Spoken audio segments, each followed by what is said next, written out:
I expect these Carolina Panthers to really, as I said earlier, really try to make this as physical a game as they can. See if these New Orleans Saints are as focused and as physical as they are. And Mike Goodson waits back. Fielded by the up man at the 10-yard line and out across the 30 and up to the 33-yard line. The tight end Dante Rosario. Well, one of the big stories here in Carolina surrounds Matt Moore, third-year quarterback from Oregon State. He's 25 years old. The last 2 weeks, you talk about outplaying two of the league's best. 6 touchdowns, no interceptions in victories over Brett Favre and the Vikings, and last week's rout of Eli Manning and the Giants. Moore, of course, replacing the injured starter Jake Delhomme, who's out with a broken finger. But this has been Carolina's MO the entire year, and that's running the football. Jonathan Stewart for a yard. Stewart against the Giants last week set a franchise record with 206 rushing yards. He has over 1,000 on the year, as does the injured D'Angelo Williams. And up front, this group, the same offensive line with all the injuries to Otog. It's the third game in the row they have started. Along with Jordan Gross, that's the other tackle who's out for Carolina.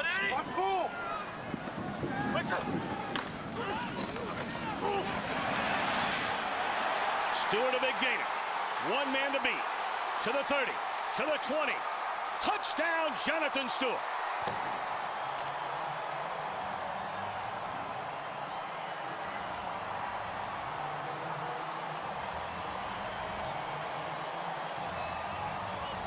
Well, Tom, how many games have we seen Carolina where all of a sudden they get off to this kind of start? Whether it's D'Angelo Williams or Stewart, you're going to see here Brad Hoover leading up, doing a nice job leading up. But we got a lot of folks in this box now, and they all get crowded to one side. Stop right there. They over pursue, and now we get, he breaks all the way out the backside. Seems like every time we have Carolina, Tom, they break one of these big plays off early. A 67-yard touchdown run for Jonathan Stewart on the second play from scrimmage. And the point after is good by John Casey. We talk about Carolina and how physical a style they have. You may remember the first meeting between these two teams. It was a rough and tumble game won by the Saints 30-20. But the man on the very first play of that game was D'Angelo Williams, who broke one off for 68 yards. And now a short kickoff following the 67-yard touchdown run by Jonathan Stewart. So no Drew Brees today, and making his first start since November the 12th in the 2006 season, 17-year veteran Mark Brunell. At one time, coach, he was among the best in all of football. I saw Mark Brunell in high school when I was recruiting. Best high school quarterback I've ever seen. Unbelievable. Santa Maria High School in California.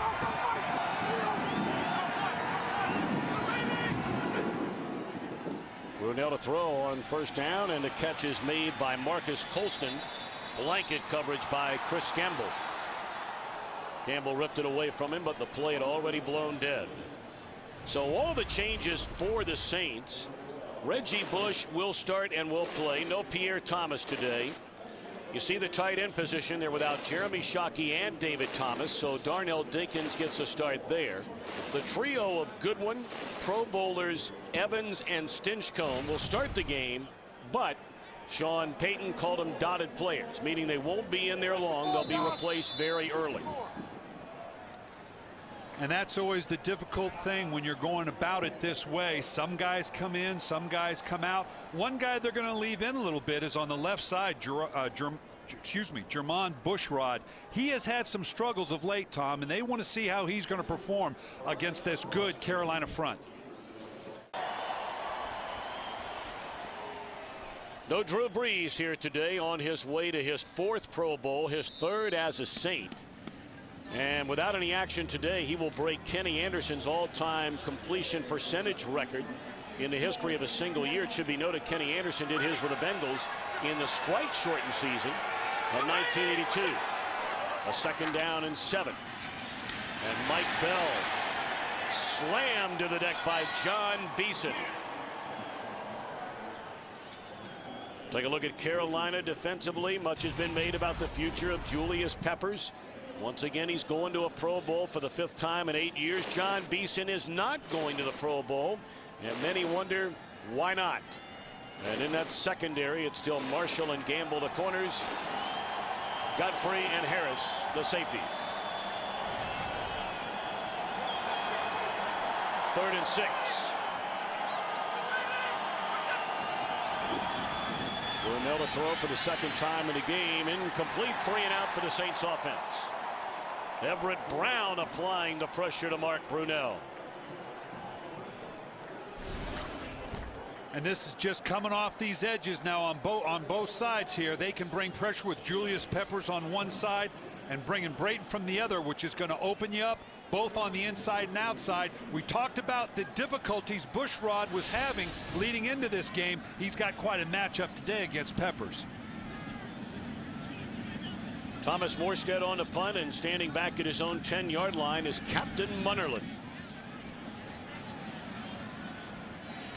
From the 9. And Munnerlyn dropped in his tracks by Courtney Roby. Carolina set to get the football for the 2nd time today. Already a 67-yard touchdown run by Jonathan Stewart. He'll get the bulk of the carries in the absence of that man who's on his way to the Pro Bowl, having rushed for over 1,100 yards this season, D'Angelo Williams. And here is Stewart for a couple. Talked about some of the changes in the starting lineup for the Saints on offense. On defense, no Cedric Ellis. He's missed 5 games this season with an injured knee. Fujita is in there, not for long. Marvin Mitchell starts in place of Jonathan Vilma. And Jonathan Casillas, the rookie, starts in place of Scott Shanley. Gave the start of the secondary along with Tracy Porter. Jabari Greer plays for the first time in 8 weeks following a sports hernia injury and a subsequent surgery. Look at Stewart. Don't tell him he's not playing for a place in the playoffs today. Tom, the last time we saw these two teams, that was as physical a game as I think I've seen all year long. Carolina came into the Dome there in New Orleans, and New Orleans stayed toe-to-toe with them with a physical style of play. This defense, I'm talking about New Orleans now, has not kept up that physical style of play, and they've given up some big plays, a la what we saw here to start the game. That's the challenge for them the rest of this game. Can they play physical and not give up the big play? 3rd down to the yard. Stewart again. I'm not sure he got there. He didn't need much. He needed less than a yard. Oh, they're saying 1st down. They gave him the benefit of the doubt on that spot of the football. A lot of Saints fans are here, having made the short trip from New Orleans, and they didn't like this 1st down call. I want you to see how many bodies we've got jammed up into here. You talk about sell out to the run, and here comes the safety in for good measure. This is going to give Carolina an opportunity, if they want to take it, to play pass on a short down and distance and take a shot down the field. Play fake. And Moore, his first throw. And a catch is made by Muhsin Muhammad. That's a 1st down to the 35-yard line. The Panthers are without their perennial All-Pro wide receiver, Steve Smith. He broke his left forearm on a touchdown reception last week. This is just a deep comeback by Muhsin Muhammad. We're going to see a lot of Matt Moore outside the pocket, and this is the kind of route that Muhammad will prosper with. Use his size, work back to the sideline. Matt Moore sprinting out to one side or the other with primarily a single receiver route.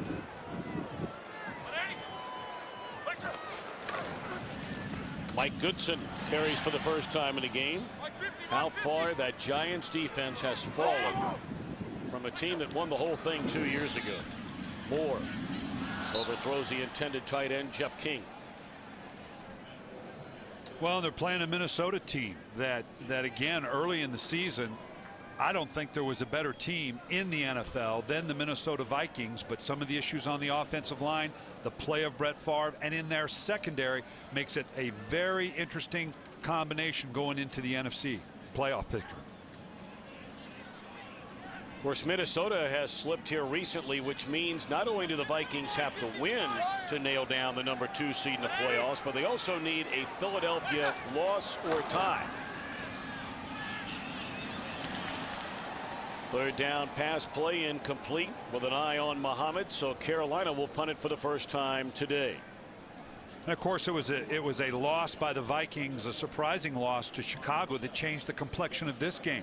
On Monday, prior to the game, Sean Payton made it very clear they were playing for that playoff spot and that seeding, but then Minnesota lost. A surprise loss to Chicago changed the tenor of this game and Sean Payton's plan for how he was going to use his starters.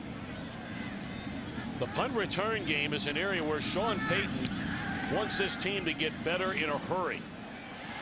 Reggie Bush, a fair catch at the 20-yard line, so Brunell and company will get it for the second time. Carolina early on in front 7-0 on a 67-yard touchdown run by Jonathan Stewart. Well, after Reggie Bush fielded that punt, signaling fair catch, the Saints were whistled for a holding penalty. So rather from the 20 or the 21, they're going to back him up 10 to the 11 to begin this drive. You know, the Saints' philosophy or approach of changing out some of their starters, one thing that it does suit them, they're the fifth-rating rushing attack in the league right now, but as of late, their commitment to the run has been questioned. I imagine Sean Payton is going to rely heavily on the run today for a lot of reasons, not the least of which Drew Brees is not in the game, to see if he can recommit to that, crank his offensive line and running backs up, and get a good game running. Now, they're without Pierre Thomas, which is going to affect it, obviously, but we'll see a heavy dose of Mike Bell and Reggie Bush.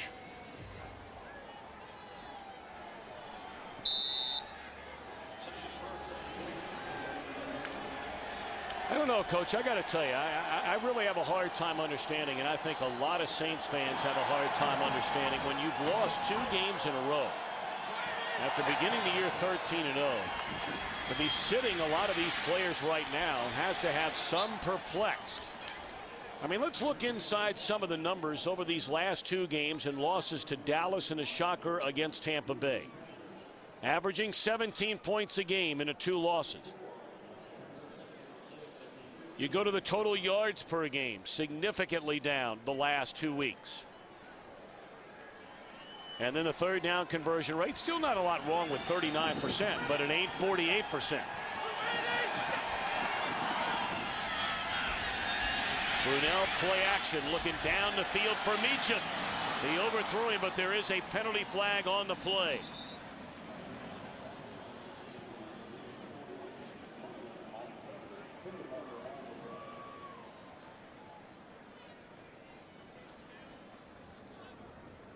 Illegal contact, number 41, defense, 5-yard penalty, automatic first down.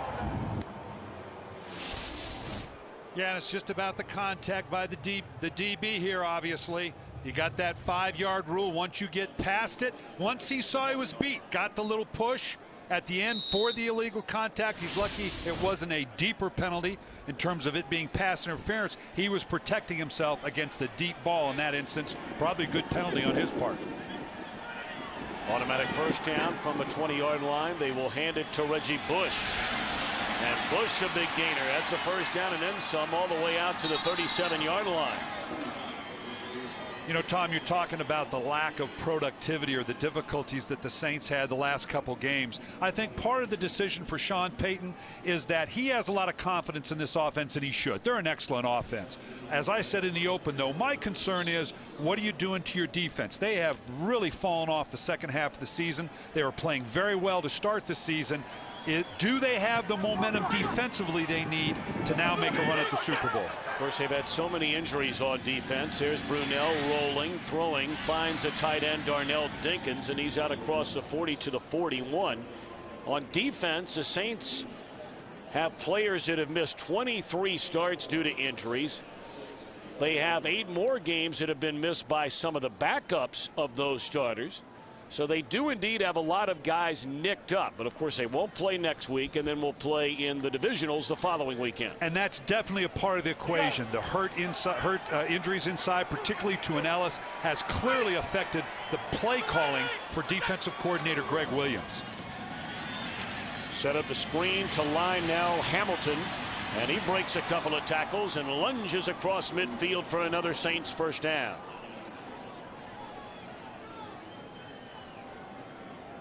given the athleticism of this backfield for the New Orleans Saints, and again, Pierre Thomas not in, but certainly when you're talking about Bush and Bell and even Hamilton, this is a team that has the potential, even though they screen fairly well, to be much better at the screen game because of their ability to stretch you. I expect to see a lot more screens out of this New Orleans Saints team as they get into the playoffs.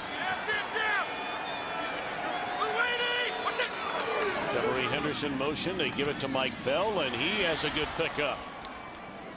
Down to the 45-yard line. Of course, through the years, thinking about the Saints and having a big-time running game or getting a lot of production back there from anybody except Deuce McAllister. It began to change last year with Pierre Thomas, and look at some of the production by that trio this year. Well, and the combination of Pierre Thomas and Mike Bell is the very familiar around the league now 1-2 punch at running back. You have to look at them collectively.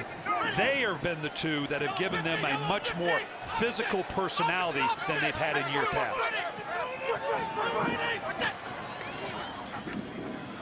Bell dropped for a big loss. Back at their own 48-yard line by, again, Everett Brown, off to a big start today. Yeah, and watch the get off here by Brown. Look at the way he comes. He just beats them to the punch here. See him right on the edge. The guard pulled a little bit. The tackle needed to take just a bit off of him. Looked like it might have been an assignment bust there, because all he did was step through that C gap with a clean path to the running back, unabated, as they say. Brown, a second-round pick out of Florida State, wrapping up his first year in the NFL, 3rd and 11. And they hand it off to Bush. And again, Brown getting into the backfield and dropping Bush along with Marshall. Everett Brown, I got to see. I'm not quite sure where I can find him right here. He's just going down on the edge. No, they occupied him inside. He collapsed himself down inside through the gap. I tell you, this rookie is really showing up today. This is one of those games I'm talking about, finishing a game. A young man like that has an opportunity for it to be a springboard going into next year.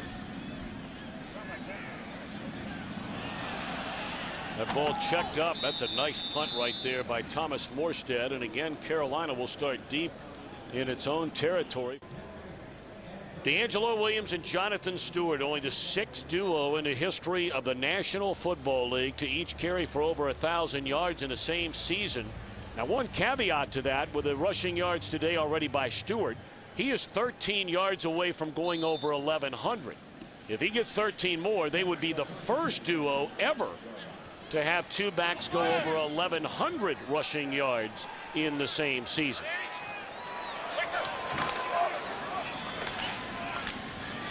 Mike Goodson trying to spin out of the arms of Roman Harper, and maybe got back to the line of scrimmage. Let's turn back the clock, Coach. Two 1,000-yard rushers in the same season on the same team, the Dolphins. Mercury Morris and Larry Zonka, Rocky Blyer and Franco Harris.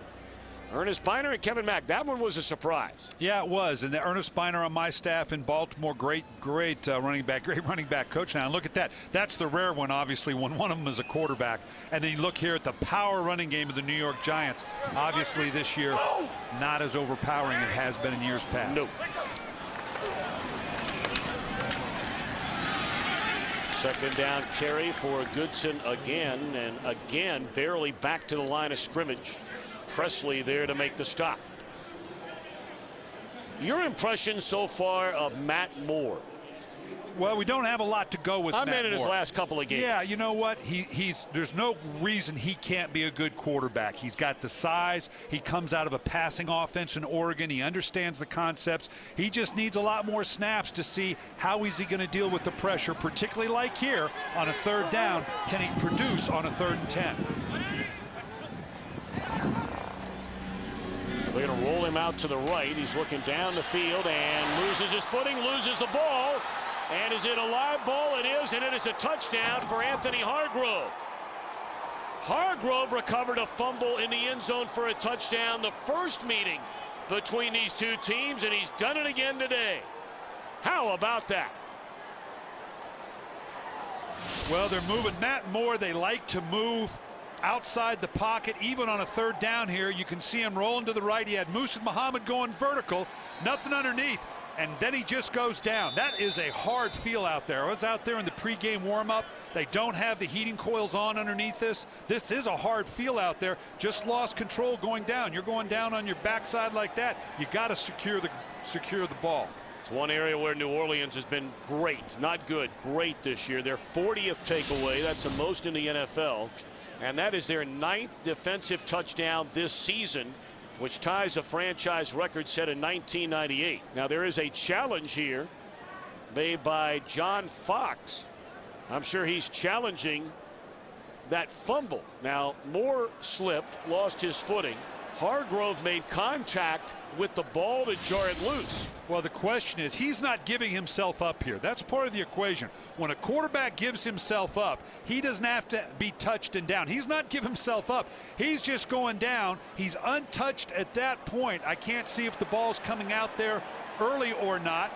It's a matter of, was he down? Was there contact? We'll see here a much better look on when this ball comes out. He's on the ground. Boy, at that one, I think that's a fumble. Yeah, I think the ball comes out. We'll see what they come out of this replay challenge with, but I think that's a fumble. And again, to make it clear, when a quarterback is down the field and running and gives himself up. Like a slide. Like a slide, that's, I'm giving myself up, and now there can be no fumble on that no matter who comes in late. They obviously don't want people piling in on the quarterback. This is not that situation. Clearly behind the line, not giving himself up. He's just going down. Again, keep in mind, this is it irrefutable evidence to repudiate what was called on the field. I don't see that there. I believe the call on the field will stand. You want to talk about some long odds. What are the chances of a defensive tackle who scored a touchdown on a similar play between these two teams the first meeting, doing it again the next time they get together? Or any game for that matter, defensive tackles scoring touchdowns, 2 of them in a year. Even in Las Vegas, I'm not sure that's posted anymore. I hear what you. Those odds are, or if anybody's got that bet. Exciting for that young man, obviously. He'd love to see this thing hold up. Well, if you can wager on it and somebody did wager on it, they might be buying an NFL franchise, and we'll know their name very soon. And we talked about it in the open right now, Tom.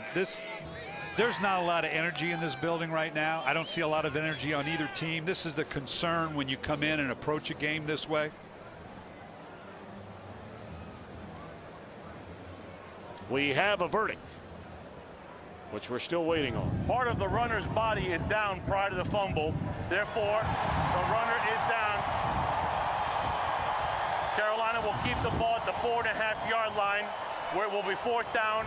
Please reset the clock to show 3:10. 3:10 the clock, and Carolina will not be charged with a timeout.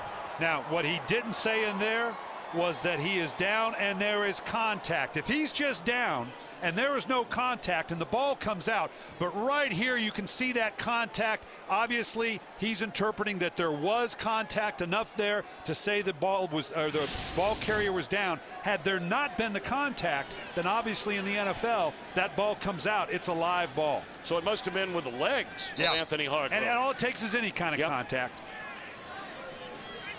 So no touchdown for Hargrove. And punting out of his own end zone is Jason Baker. And Reggie Bush coming up to get it at the Carolina 43, and he has room. Bush cuts it back to the inside. A penalty flag is thrown back close to midfield. Gary Barnidge on a tackle after a 20-yard return by Bush, but this may come back.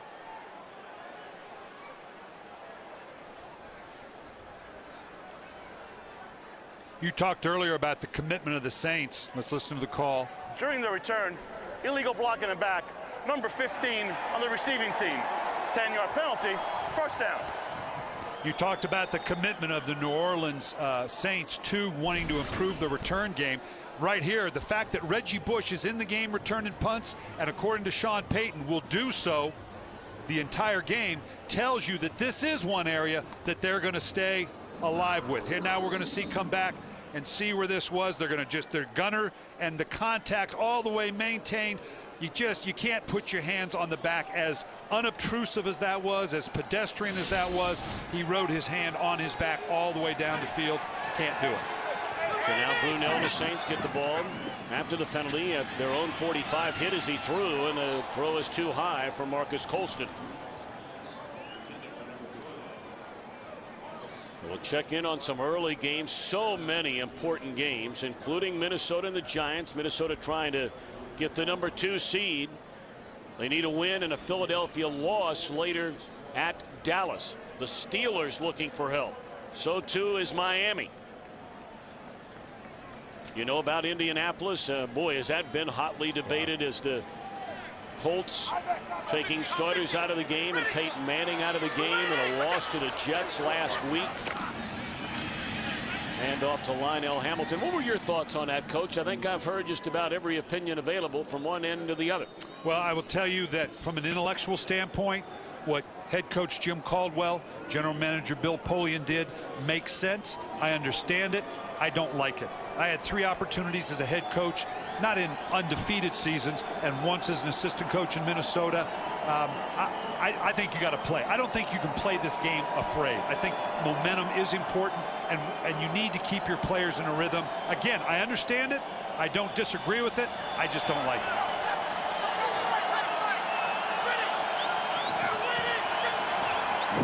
Short drop, pump fake by Brunell. He's looking for Henderson, and it's jarred loose. Good play. Not good news for the Patriots, trying to nail down that #3 spot in the AFC playoffs. Cincinnati, of course, also looking for the 3 spot. Punt and a fair catch. Courtney Roby nearly bumping into Captain Munnerlyn.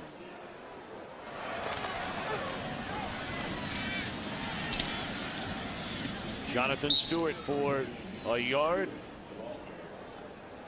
You know, we just heard Kurt Menefee talk about Wes Welker maybe leaving the game with an injury. That underlines what we were just talking about, Tom. It's all about what are the consequences. If you play your guys and someone gets hurt, you're the village idiot. What are you doing? If you don't play your guys and now you stumble the first round in the playoffs, you don't have quite the rhythm you had before, now you stand next to that other village idiot, because it's all about what is the consequences. Have you ever been called a village idiot? Oh my God, it's got it on my license plate.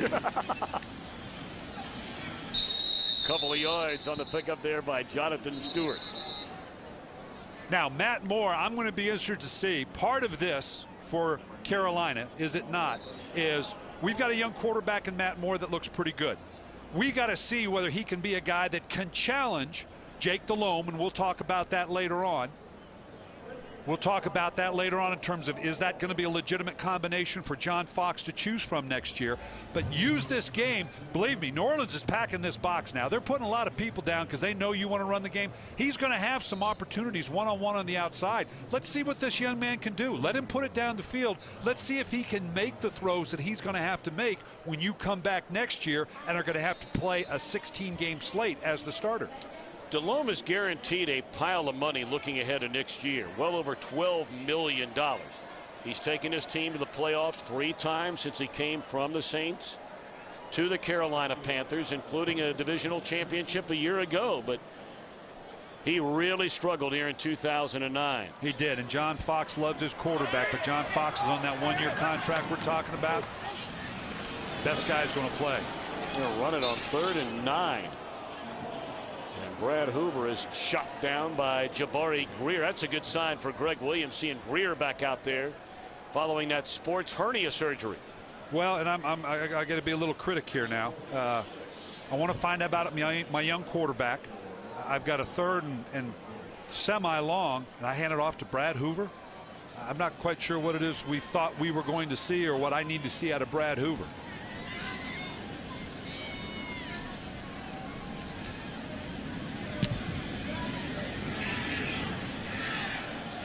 Punt by Baker, a fair catch called for by Reggie Bush at his own 48-yard line. All right, when you look at qualities of an NFL quarterback, and Brian Billick, you've been at this a long time, walk us through. Well, not long enough, obviously, but this is in no necessary particular order, and these are just, when I say gym rat, the big thing in the league right now, is he a football player? Is he a guy that's going to live at the building? Does he just live and breathe the game? Accuracy, the number one thing. Forget arm strength. People are looking for accuracy. Mobility doesn't mean athleticism, mean big plays down the field running. Can I move in the pocket? The mental and emotional toughness that you have to play in this game, and to use a Bill Walsh term, does he have the full range of throws? Can he throw the little dump off, the flare pass, along with the big throws down the field? Brunell rolls to the tight end Dinkins, I beg your pardon, and he's inside the 45, tripped up at the 44-yard line. My man Darnell Dinkins was with me in Baltimore, and I tell you what you love about a guy like Darnell Dinkins is a guy that's out of the league for a little bit, gets a chance to come back in, the passion, the focus. Set to begin the second quarter here in Charlotte. 7-0 Panthers in front.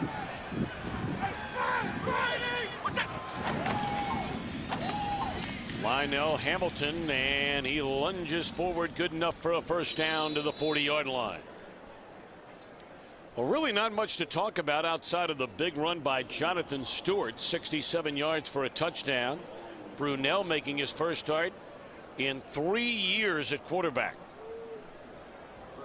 I had many a battle with Mark Brunell when he was in Jacksonville and I was at the Baltimore Ravens, and boy, what a great player. The ability to make plays outside the design of an offense in his day, as good as he was playing at the time.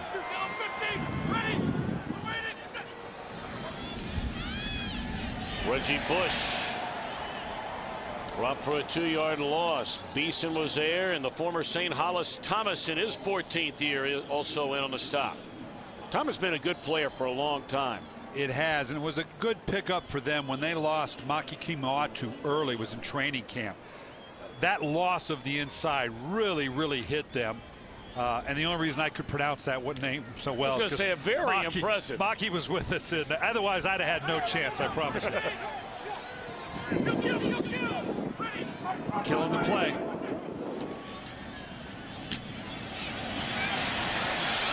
Reggie Bush inside the 25, down to the 24, and Bush carries for a first down, a gain of 16. Mark Brunell on that play. I'm not sure you can hear this, but listen to what Mark Brunell's saying here. What kill means is he had 2 plays in the huddle. He called maybe a pass, maybe an outside run, and will kill to what was obviously an ISO. If I get the front I want, I'll say kill. You all know we're going to that play. Obviously, he killed it to the right play. Hamilton again. And a pretty good pickup. A gain of 5. Good blocking there by the backup tight end, Torrey Humphrey, getting playing time today because of the injuries to both Jeremy Shockey and David Thomas. Well, Sean Payton's loving what he's seeing right now. As we said, they want to get this running game cranked up. A little no huddle, trying to catch him off guard, and even still a running play. Well, to bring up 3rd down and short. 3rd and 2. Well, they've certainly run the ball enough, and right now Carolina's got to wonder, would Sean Payton continue to run the ball on this 3rd and short yardage distance? Sean Payton, the Sean Payton you and I know, is going to run a play action pass. Now, whether he does that today with Mark Brunell in this running game, he may very well want to say, you know what, I really want to press the running game. I want to see if we can run the ball on a 3rd and 2. If they do it here, they're going to do it with a quick draw or a trap. Quick throw to Meacham, and he is denied first down yardage. Reading the play right from the get-go, the cornerback Richard Marshall. This is just a quick one step to the outside, almost like a running play. I'm going to get it into a playmaker's hands quickly. Nice job by the Carolina defense coming in and swarming, and boy, when you see that kind of play, it's all about just pull the trigger. So the field goal unit comes out. It'll be a 35-yard try for Garrett Hartley. Hartley, of course, brought on board late last season, hit 13 of 13 in field goal attempts, was suspended to begin this year, and nails that one through from 35 yards out. with 11:13 to play until halftime.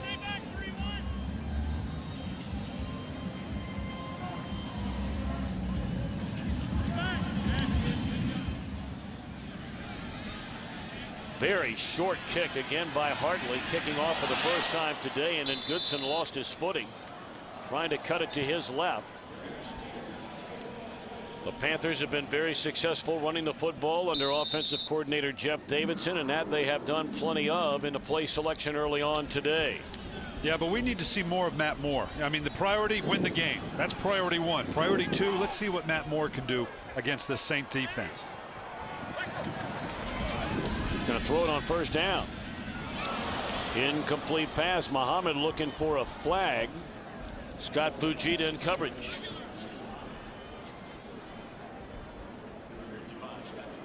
And we're talking about, and everybody's got to keep in mind now here, John Fox and the Panthers haven't said anything about their quarterback situation. This is supposition on our part.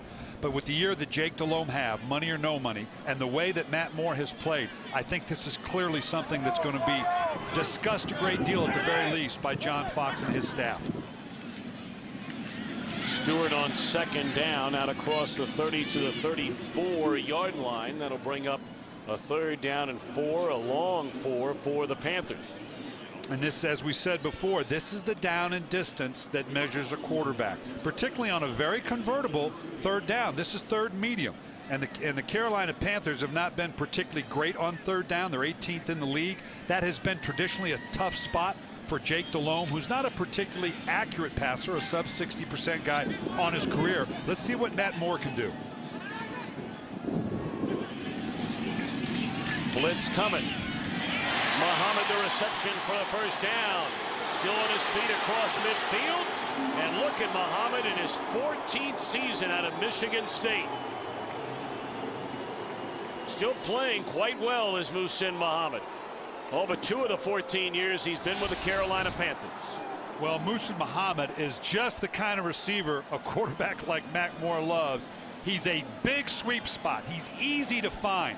No matter where you put it, he's going to come up with it, and he's got that size that once he gets it, he's going to grind out some additional yards that really helps you as a team moving the chains. 24-yard completion to Muhammad, and they go right back to him on the far side. Inside the 40, down to the 37-yard line. Muhammad is Carolina's all-time leader in receptions, receiving yards, and tied with the injured Steve Smith with 50 touchdown receptions wearing a Carolina uniform. I think that was one of those smoke routes, Tom, we've referred to before. Nobody does it more than Carolina. That was going to be a running play, but you get the right look to the outside. The receiver will step back, let you just get it out of your hands quick. Everybody else thinks it's a run. You get it outside to a guy like Muhsin Muhammad, and now you're sitting there with a second and short. Blitz coming again. Jeff King has a tight end reception, and he's to the 32-yard line. That's good enough for another first down. So Moore able to get it away on a couple of blitzes here. Let's take a look at the passing tree. You call it the route tree in football. Yeah, that was just a little one route, a quick out. The odd numbers to the outside, even to the inside, just a quick route by the tight end, a quick one route they referred to it. Everybody uses the passing tree, maybe not specifically in the call, but at least in the teaching progression. I want to go back to that again. There are a lot of fans, I know, we had so many emails and so much positive response after you broke that out a couple of weeks ago, and a lot of people would like to see it again and learn more about it. Walk us through, Coach. And again, this is from high school, junior high, pro, college, doesn't make any difference. As I said, you got the odd numbers to the outside, the quick out. The 3 is the deeper outside route, the comeback that puts you in an angle. The inside routes, the slant, the curl, the in route, the 4 route, the post, the 8 route, big post, skinny post. There are a lot of variations, but this route tree, I promise you, is used by every team in college football, in the National Football League.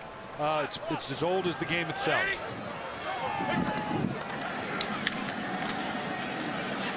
Not much running room for Jonathan Stewart on 2nd and 11. Okay, I'm loving now, and as odd as it sounds as a coach, if I got to find out about Matt Moore, I'm going to come back to it again. Great. Put me in a 3rd and 10. Let's find out about this young man. I think I mistakenly said he was from Oregon. Mike Riley, my good friend at Oregon State, would be upset with that. Again, Oregon State, Mike Riley, I would tell you, one of the best college coaches I've ever run across. Had a lot of faith in this young man. Thinks he's an excellent quarterback. I want to see him convert here on a 3rd and 11 for the Carolina Panthers to see if this is the guy I want to go to battle with next year. Blitz coming. And a screen that nobody was there for. Big pressure by Randall Gay off the edge. Nice read by the rookie Casillas, recognizing the screen and pulling the trigger. That's the key to breaking up a screen. A linebacker recognizing what it is, pulling the trigger, and disrupting either the blocking scheme or the running back that's supposed to get it. How about this? They're going on 4th and 10. I love it. Why not? It's last game of the season. You're not going for the playoffs. Like I said, let's find out what number 3 can do. Let's see what our quarterback can do under a pressurized situation.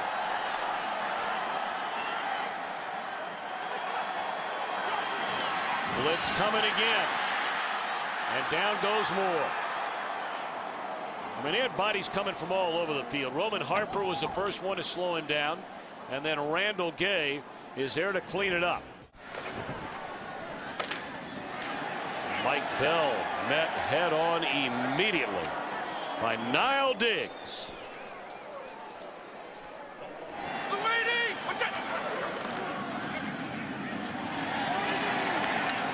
Coming down the line to make the tackle, John Beeson on Mike Bell.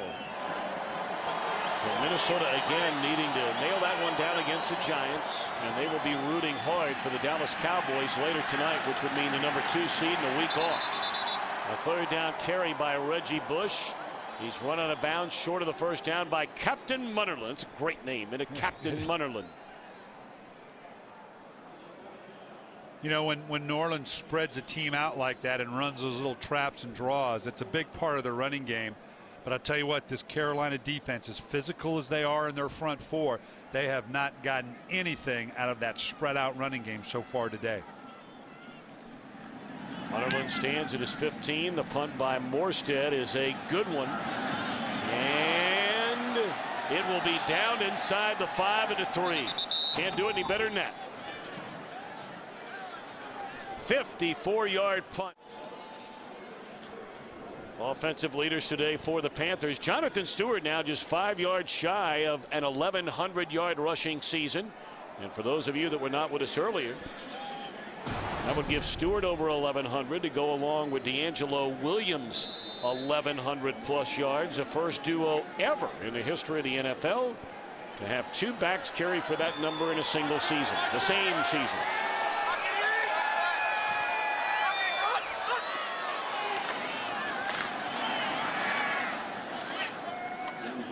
Stewart gets a couple of those, tripped up by Troy Evans, and again we check in some of the numbers.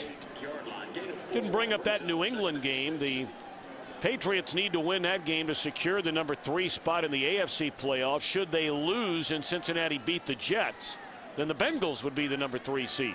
And a big game for Houston at home to try to get over that 500 mark for the first time in 3 years. Well, now Stewart is indeed over 1,100 rushing yards. That's a first down out to the 16-yard line. So little NFL history we've seen here today.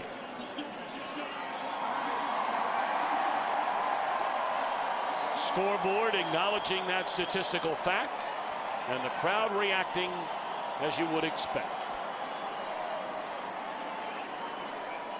Both D'Angelo Williams and Jonathan Stewart, the first duo on the same team in the same year to rush for over 1,100 yards. Congratulations to those two. And the offensive line, that has been an area of great turmoil this year.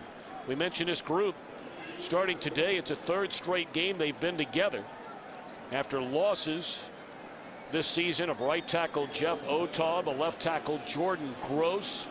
And I mean, when you look at those rushing numbers, Coach, that offensive line, guys that were in there or guys that have taken over for him, have done a great job. They have, and Wharton and Schwartz have done a great job of solidifying the depth of this offensive line going forward.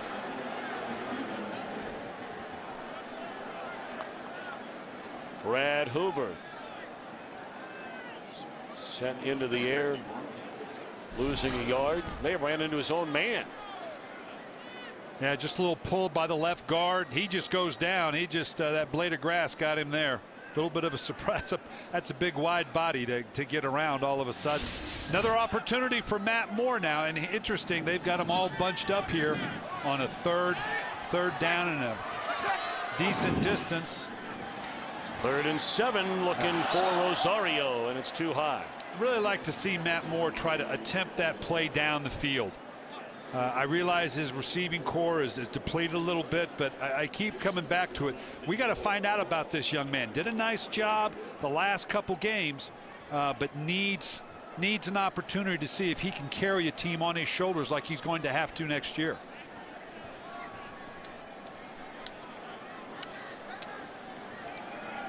So now Baker standing at his own 3-yard line, set to punt it away. Should be great field position for the Saints,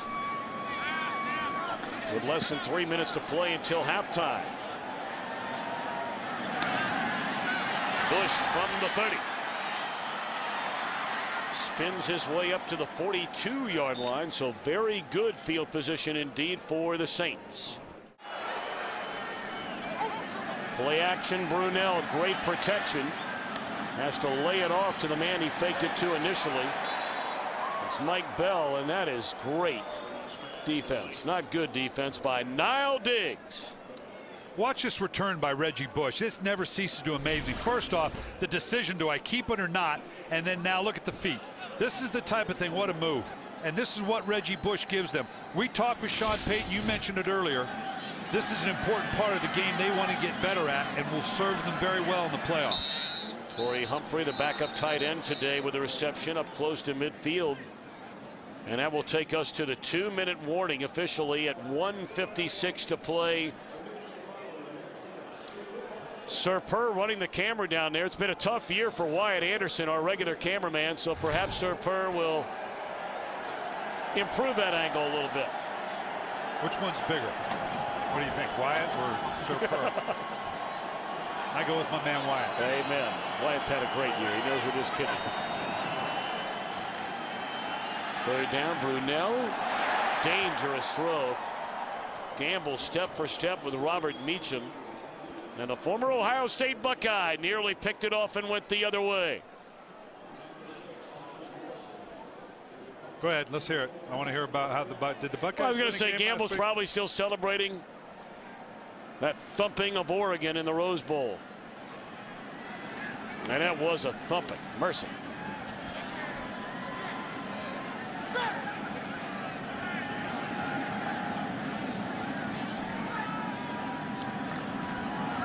So despite great field position, the Saints unable to pick up a 1st down. And another Morstead punt. Beautifully dropped inside the 10-yard line with 1:43 to play until halftime. And rarely used Dwayne Jarrett. In fact, he's been active the last 3 games. Many believe around here they've lost faith in Dwayne Jarrett. Only his 13th catch of the year after being a 2nd-round draft choice in 2007. And when we had them near the middle of the season, they had lost Musa Muhammad for a couple games. And it was a great opportunity for Dwayne Jarrett to come in and show. And they drafted him with the idea of being another Musa Muhammad, and the size hasn't quite materialized.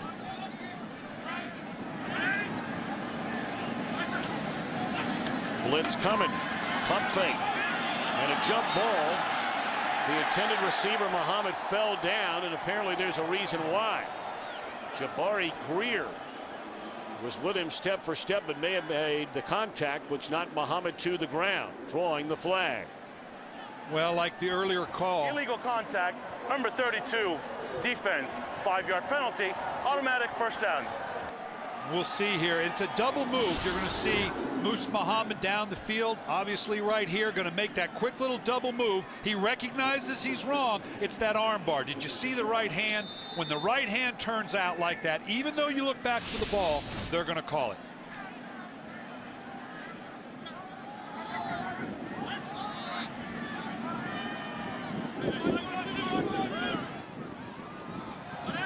The illegal contact call makes it a 1st down from the 26-yard line. Across the middle, and the catch is made all the way out to midfield by Muhsin Muhammad, and Moore is going to call timeout. With 1:23 to play, it's the first used in this half by Carolina. This is the nicest throw all day by Moore.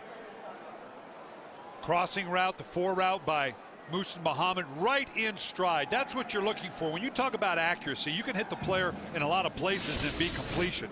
But when you put it right in front of that lead glove, we call it, to where you simply reach out and catch it in full stride, allowed a player like Muhsin Muhammad to turn it up and get additional yards.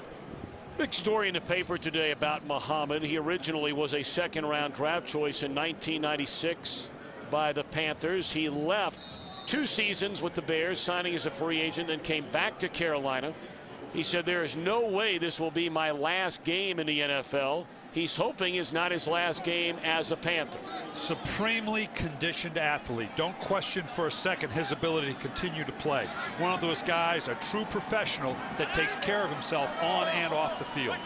Well, Moore has 6 completions, 4 of them to Muhammad, and making another one. That's a gain of 5 to the Saints' 47-yard line, and the clock continues to run down to 1:10. Again, in a 2-minute situation, a chance to evaluate the young Matt Moore. Blitz coming. He gets it away to Hoover, and he has a first down to the 40. Nicely done there by Moore. Well, saw pressure coming off the edge, realized that he was going to be a man short. Nice job getting the ball off to Hoover. Quickly gets him in position and spins right into a near sack and then throws it away. There was a receiver in that area where he threw it away in the arms of Randall Gay. Well, Saints defensive coordinator Greg Williams is going to test the maturity of young Mr. Moore. Brought Gray off the edge here. You'll see it right here. All of a sudden, unblocked coming on the outside. Randall Gay wrapping up on the big quarterback. Nice job by Moore staying up. And he's a big, powerful guy to get the ball away and eliminate the sack. And the clock would have kept running. So get double benefit there.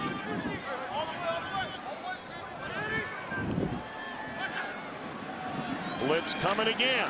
Moore steps into the throw. And nearly a great reception and double coverage made by Kenneth Moore.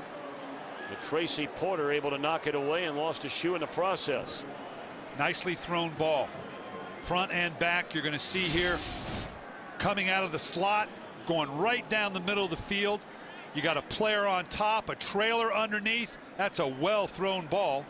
Broken up very well, obviously, but just over the top of the underneath defender. Would have been a great catch. Very nicely placed ball. Well, they made that call on Jabari Greer a moment ago about contact. Pearson Prelude got away with one right there. Yeah. And it comes down to the arm bar. You know, you hear it's a point of emphasis. They made the big point that even if you turn and look back for the ball, if you raise your arm and impede or cross the body of the receiver, they're going to call it. And in that situation, not as obvious as we saw earlier with Greer. All right, final timeout of the half spent by the Saints. 7th play coming up in this drive on a 3rd and 10, trying to get within field goal range. Well, New Orleans is accomplishing a few things here defensively because they're being put in some positions that they're going to have to convert on, obviously, as they get into the playoffs. For Carolina, the more you can look at Matt Moore, the more you're going to get out of this game. The red line you see is basically where they need to get to match a season-high field goal try by John Casey, and they didn't get there on that completion right to the 35-yard line to Muhammad. Now, do you go for it here? If you try the field goal, I mean, you're looking at a 53-yard attempt. Now, Casey has hit from that mark in his career, but it's been a while. His season high this year right at 50. I'll go back to my priorities. What do we want to get done here? And I know I may sound like I'm beating it to death. I want to find out what Matt Moore can do. I want to see in this situation 28 seconds. Can you convert on this 4th down, get the team up to the line of scrimmage, give me a kill, knock the ball dead, leave me that timeout on my back pocket, and see if I can orchestrate a couple plays here. Well, they're taking your advice, apparently. They're going for it. I think they're doing what they were going to do. I don't know if they're taking my advice. Well, if they didn't, they should be.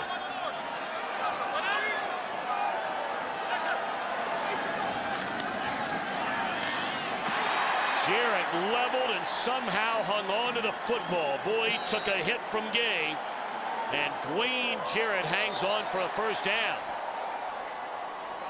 Boy, did he get hit. How do guys hang on to this? You were a wide receiver way back when. Whoa, yeah. Well, now, come on. You know what? And that we talked earlier about Jarrett. It's that size and strength that they were looking for to have, and big receivers in this league are becoming the vogue thing, Tom. For a while, it was the little run and shoot type of guy in the matchups, but a big receiver that's got some athleticism, because of the sweep spot or the range that I can throw into a big receiver to come down like that. If Dwayne Jarrett can continue to make catches like that, up to this point, there's not been that kind of consistency. He's certainly capable of that.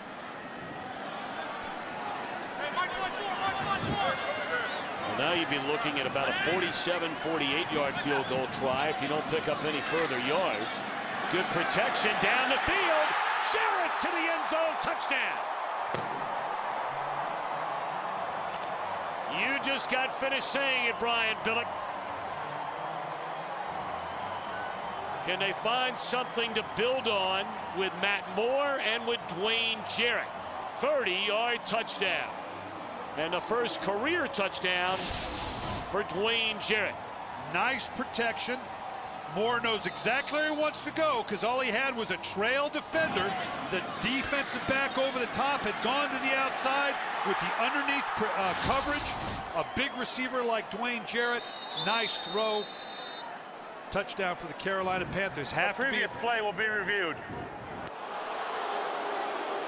Well, did he have possession going to the ground? That's going to be the $64 question. That's really about the only thing you can question here. We'll have to see if Dwayne Jarrett bobbled it a little bit as he went down to the ground. That's what Sean Payton is betting on here. And it may be, hey, why not? Take a shot. He's got control. Now remember, he's in the open field. There is contact. He has got to maintain control. Well, I don't think there's any doubt about it. Yeah, he had control to the ground, and even if it came up, I'm not sure the ball ever really hit the ground. It looked like his hands were underneath. Yeah, you have to have control. He was in the end zone. I don't think the ball hit the ground. Let's take another look here. Well, once he reaches out and it breaks a plane and he has control of it, right? Touchdown? But you have to maintain control. Had he bobbled it and gone out, you can see right here, this is the old rule right there. Yeah, it moves. But right there, I don't think I highlighted it just right. I don't think the ball really came out at that point. It was underneath his hands. I'm 0 for 1 with the first challenge, so I don't know where I am here, but this looks like a touchdown here. Let's see again right here. He breaks the plane. It hits the ground. He's got control as it hits the ground. Now as it comes up, he bobbles a little bit. Now, coming out late like that, do they say that he does not have control to finish? That's what we'll find out. I think that's a touchdown.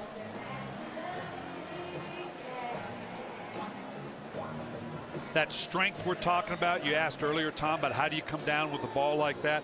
A big receiver like this, and if he watches Musa Muhammad, that continuation, that strength in your hands, this young man has got a great deal of capability. Like a lot of receivers that come out of USC, though, sometimes it's unrealized potential. Again, let's watch at the very end here, and this is what I'm talking about. Looks like he's got it, but then at the very last second. On the field stands, it is a touchdown.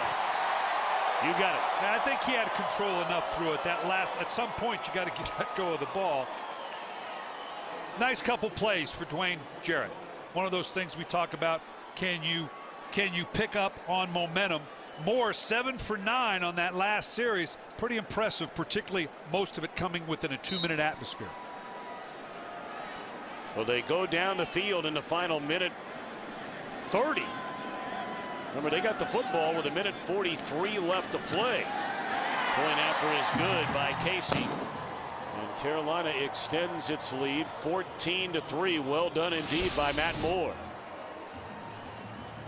He knows what's at stake. He's excited. He knows he's playing for his future, an opportunity to possibly compete for this job next year. And based on the last 3 games, including this game, going to have a good case. All right. Now I got to ask you. You were a head coach for a long, long time. took a handful of teams to the playoffs. You won a Super Bowl. But earlier you said something, and I thought to myself, I'm coming back to that. You said money or no money. Let's don't kid anybody. Money's a big deal. When you're talking about the owner of a team and a head coach, and you know that Jake Delhomme is guaranteed over $12 million next year, I mean, doesn't money become part of the decision or no? But finish the thought. Let's follow all the money. If I'm John Fox and I'm coming back on the last year of my contract, what about my money? You know, I'm going to go with the guy that I can win. And if I think Matt Moore can be that guy, I love Jake Delhomme. I love his leadership. But Jerry Richardson's going to have some decisions to make next year as to the direction and who he wants to be his head coach. Let's go to my money. I'm going to be greedy here. Yeah, I know we gave the money to Jake Delhomme, but I'm going to go with the guy that can produce. Now, that decision still has to be made, but believe me, I don't care who's making what. I'm going to go with the guy that can win. Roby lost the football, still a scramble for it, and Carolina may have it. They do. 5 seconds remain until halftime. Roby coughed it up, and he appears to have been shaken up.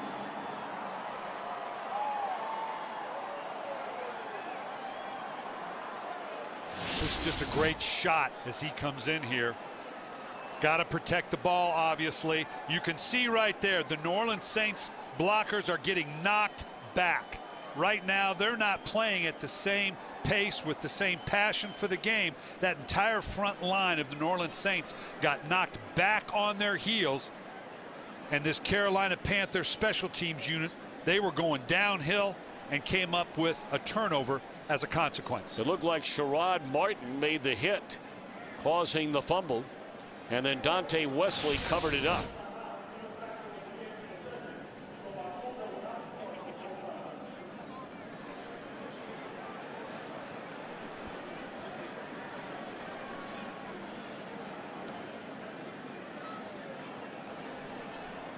That's always the concern when you come into a game like this, particularly the New Orleans Saints, and this is just what we're talking about. That I want you to watch here. I want you to watch. Stop right here. Now I want you to watch all these guys into here. I want you to watch where they are on their blocks. They are catching people. They're getting knocked. Look at the front, the special teams players of Carolina slicing through. You got a lot of New Orleans Saints players catching, while a lot of Carolina Panthers players have their pads and their helmets going forward. They're playing at a different pace right now, and this is what it leads to, both turnovers and injuries.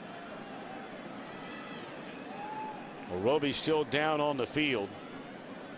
As you see Wesley cover it up, you have 5 seconds left, so one would assume that John Fox would just send the field goal unit out with 5 seconds left to play until halftime. Yeah, it would be a little tight to think that you would try a shot to the end zone. You'd have to get it up awfully quickly. Kicking a field goal would be the logical thing here.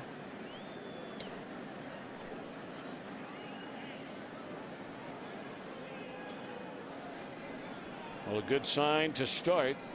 Courtney Roby is sitting up.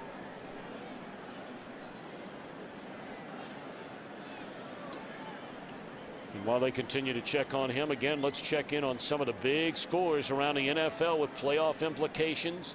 Minnesota just demolishing the Giants. Steelers beating Miami 17-10. New England and Houston are tied at 13.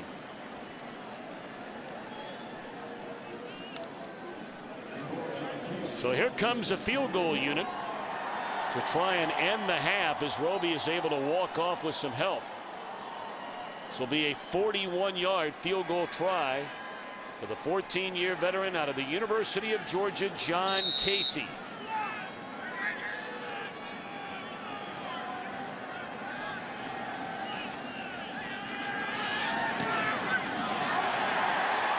Boy, Casey's been doing it for a long time in this league.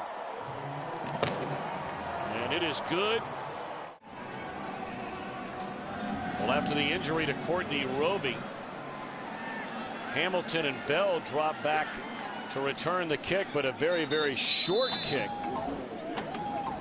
And Mark Brunell and the Saints will get it at the 38-yard line. Some of the numbers from the first half. Well, clearly dominated by Carolina, and more so in terms of just the physicality of the game. The ability of the Saints to rush the ball and continue to press the rush which will serve them well in the playoffs, is something we'll continue to see. I don't think even though they're down here, we're going to all of a sudden see Mark Brunell drop back with a bunch of 3-wide throws. That's not what they're going to get done today. Brunell in the opening half hit on 7 of 11, his first start since 2006. Meacham wide open down the field, and it was underthrown. A little more on it, and there is no debate about it. That is a touchdown for the Saints, Robert Meacham. Well, they jumped all over the double move. Here you're going to see Meacham, same thing. Okay, I'm going to run a deep in route. Meacham here at the bottom of your screen hesitates. Nice little move and go. Brunell had him. He got it up not only short but late. Had he gotten it up a little bit earlier, I think it'd have had a touchdown. We brought up that it's very windy, and it has been the last 2 days here in downtown Charlotte. And the wind's still gusting pretty hard right now. Second down, they're going to hand it off to Mike Bell. He's out to the 44-yard line. That'll bring up a 3rd and 5.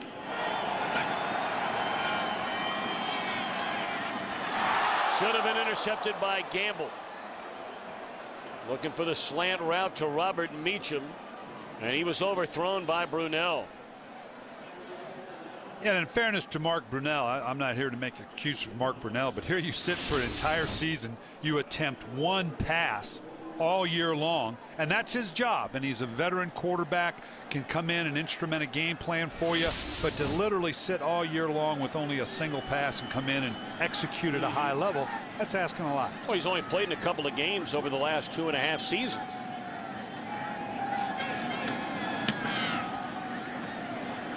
Morstead has done a great job putting Carolina in tough spots. Munnerlyn comes up to get this one. And seemingly on every punt play, there is a penalty flag.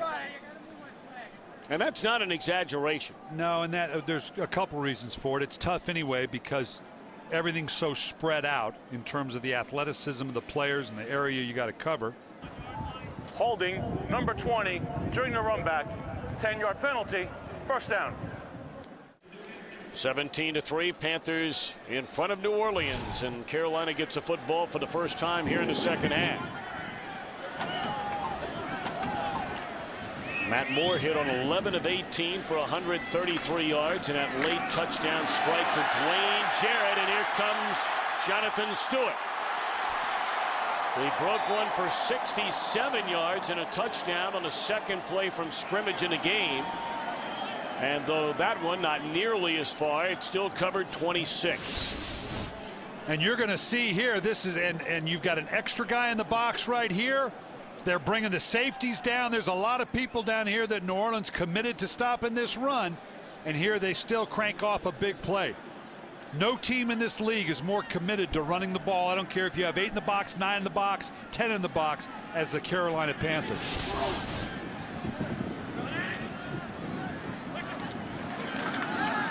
Stewart 128 rushing yards, jump ball for Jarrett, one-handed catch. And Panther fans and John Fox might be saying, where's this guy been for 3 years? Well, this is just a well-thrown ball that gave his receiver a chance to make a play. I want you to watch late in the play. I want you to watch Jarrett's left hand, little double move. He fends off the defender, got away with a little something, and the good one-handed catch. This is what this young man's capable of. It's all about, can you do it on a week-by-week basis?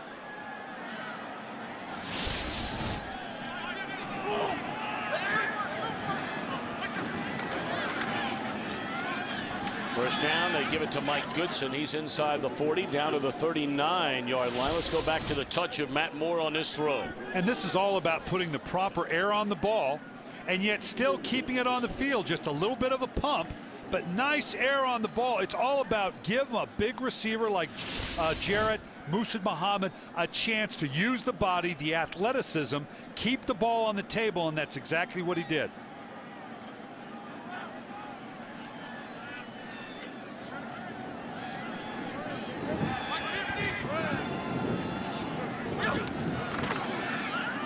Goodson again. Good strong running by Goodson. He's down to the 35-yard line. It'll bring up 3rd down and 3.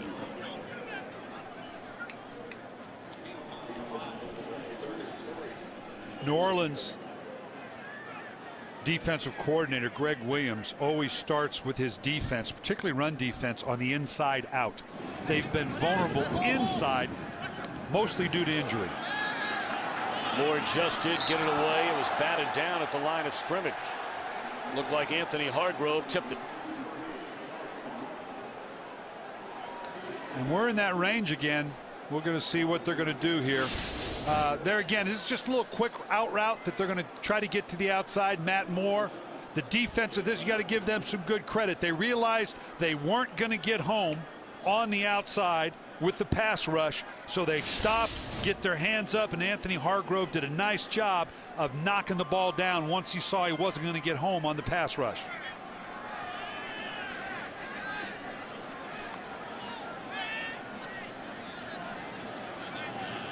Devery Henderson standing at his own 10. No Reggie Bush returning punts this time. They'll take a delay of game call to give Baker a little more room to work with. Delay a game, the offense, penalty is declined, still 4th down. Which is always, every team does it. You take the delay to back it up. The opposing team knows exactly what you're doing, so they decline the penalty. Sometimes I wonder why.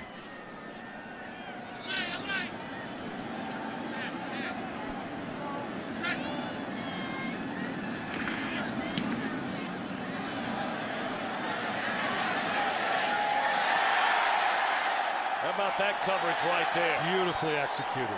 Beautifully executed. Quentin Teal was standing down there waiting on it and made sure he didn't break the plane and go into the end zone.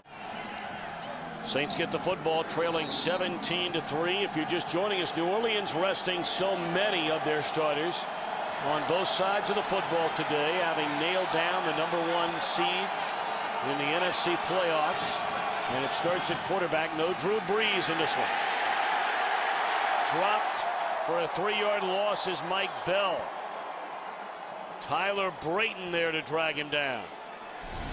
Well, we've seen all day long there's nothing inside the tackle, so you're going to have to go outside because there's nothing been inside tackle to tackle, so they're trying to bounce this outside.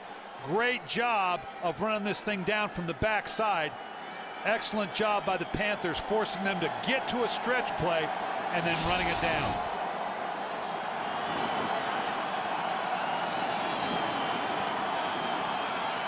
Brunell to throw out of his own end zone. Incomplete. He had an eye on Henderson. Well, really no excuse for Mark Brunell on that one. Had an out route on the outside, just needed to get the ball off. Would have been a nice conversion for a 1st down. Just couldn't get the ball out where it belonged. We'll see how safe New Orleans wants to be here. You don't want to turn the ball over here and throwing the ball down the field on a long 3rd and 13. But I don't know that you can afford to hand off a draw or a trap here.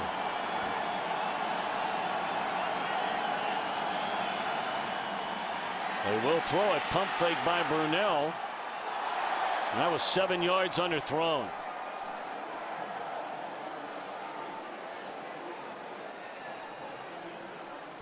Well, we're seeing full effects of this right here. Looks like a badly designed play with all these lines. That's what's going on in terms of the Saints offense and defense. Beyond the fact that you're putting backups in, you've got guys that are working in combination that haven't worked in combination on a regular basis. It can be a cascading set of events as we saw here. Now you're kicking off the shadow of your goal line. Well, it's a pretty good punt right there by Morstead.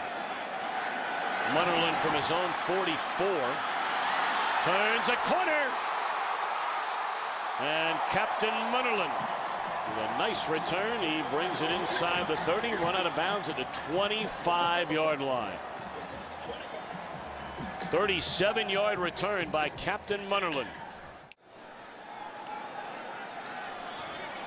Matt Moore and the Carolina Panthers start this drive at the Saints' 25-yard line. Looking to add to a 17-3 lead. A delay to Jonathan Stewart, and he picks up maybe a yard.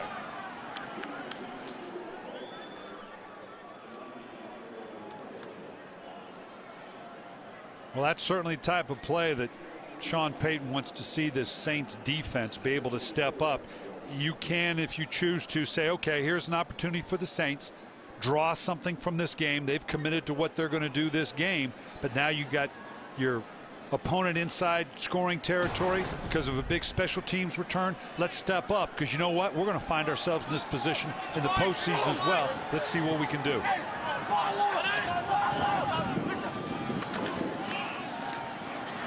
Stewart met head on by Anthony Hargrove and dropped for a 4-yard loss.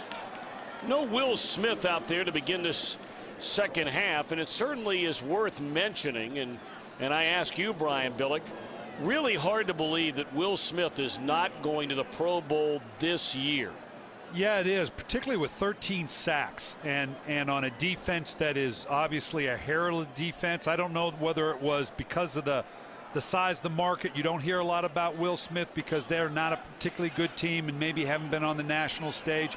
You know, you hate to say that the Pro Bowl selections tend to be more about a popularity contest. Nice gash inside.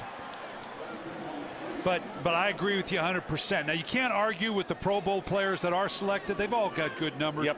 But you know what? If I have a choice of a guy, I'd take Will Smith. Well, when you look at the other three guys that are going ahead of Smith, you have Jared Allen, you have Julius Peppers, and you have Trent Cole of the Eagles. And you really can't argue with any of those three. But I will tell you, really, head up, and Julius Peppers, phenomenal player. But Will Smith, the year he's had, that's certainly debatable whether he or Julius Peppers belongs in. Well, I think you can make a debate on whether he's had a better year than Jared Allen. He has a lot more tackles than Jared Allen. There's a 39-yard field goal try, which is good by Casey.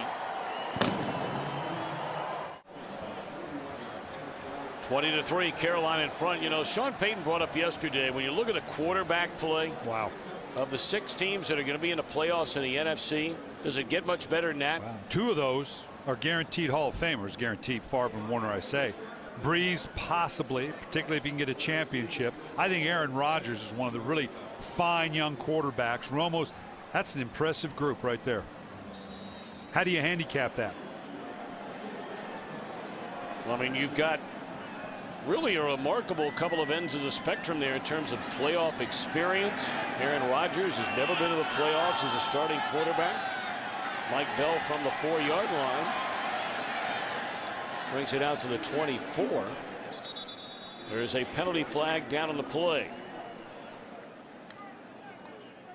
You mentioned it earlier, Tom. Illegal wedge by the kicking team. Half the distance of the goal. First down. Wow, that's a new rule. That's a new rule. That's the first time I've seen that called all year. The other thing Sean Payton talked a lot about, not only great quarterback play, but your left tackle, if you can't leave him out there by himself, you better provide some help against pass rushers like this. And that was his point when I asked him, what is it that concerns you most going into the playoffs? He said the quality of the quarterbacks, and your game plan better account for one of those guys every week, and you're going to see it all playoffs long.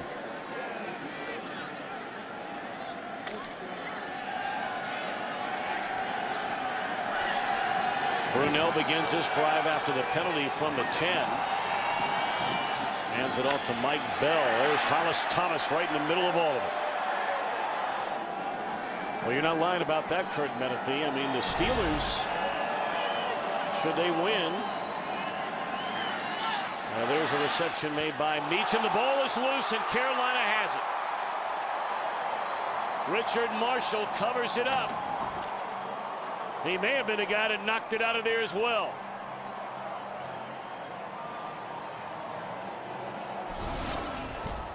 Nice job of Mark Brunell waiting out this slant route.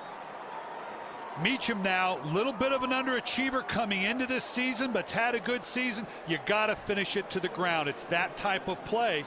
Now, Robert Meacham, 43 catches on the year coming in as a high-round draft choice, has underachieved to a degree.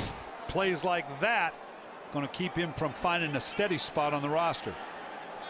Well, both Marshall and Godfrey knocking it loose on that collision with Meacham. So here come Moore and the Panthers once again. Goodson cuts it back to the inside. He's chopped down at the 19-yard line by Pearson Prelude. And this is just the physicality. Nice job by the defense. You see a punch. They're so good at people stripping the head and shoulder right on the ball. That's just fundamentals of a receiver, and this is what happens when you send that message to your team. Okay, this guy's going to play, this player's not. Go in there, play hard. We're in the last part of a game. We're just trying to get out of here healthy. Those are the type of things that come and have to be a part of the debate. How do you finish a season even though you know you're going into the playoffs? Second down and 2. They'll give it to Goodson again. And he's still on his feet. He escaped the first would-be tackler, and that was Chris Reese. And then was able to get back close to the line of scrimmage. It'll bring up 3rd down. Finish a thought on the Steelers, by the way, for those of you wondering how they can get in as Reese is shaken up. Steelers have to win their game. Houston has to lose to New England. And then the Jets would have to lose to Cincinnati tonight. And of course, the Jets need to win that game to get into the playoffs. This is why they say, see what you hit right here. He turns his head at the last minute, and that's where most concussions come in. It's the hit to the side of the helmet that leaves you most vulnerable. Good to see him up running around. 3rd down and 2. Goodson. Well, this time he runs into a bigger man in Anthony Hargrove, and I am not sure he got to the 1st down. In fact, I'm sure he didn't. So the field goal unit back out there for Carolina. Good play by Hargrove. He's had a nice year. He has. We've seen a couple good plays, knock down a pass in that second quarter as well. Again, we talked about the size on the inside. They don't have Greg Ellis right now. They get him back, have Hargrove on the inside. That is certainly a good combination to have going into the playoffs. 37-yard field goal try for John Casey. Good snap, good hold, and he just does sneak it in there. This guy has been so good for so long. They got him on waivers from Seattle in 1995. For those of you that have not been with us regularly from time to time, and we're not on, coast to coast every single week, but this is something that through all your years in football you've come up with as a way to gauge a team and oftentimes interpret a team's success. And it is unbelievable how accurate that formula has been over the last 3 years. We're going to give you a look at what it looks like this year.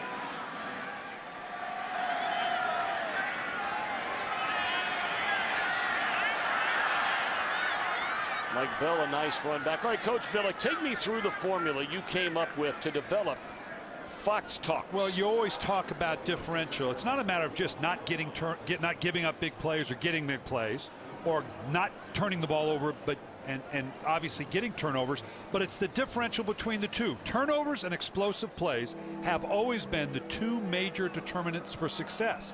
And it's an interactive because you have to be good at both ends of it. And when you see the final results we'll look at after this play, it's undeniable year after year. In this year's 10 of the 11 that lead the Fox Talks are in the playoffs. Burnell throws on 1st down. That's Lionel Hamilton out of the backfield. He's across midfield.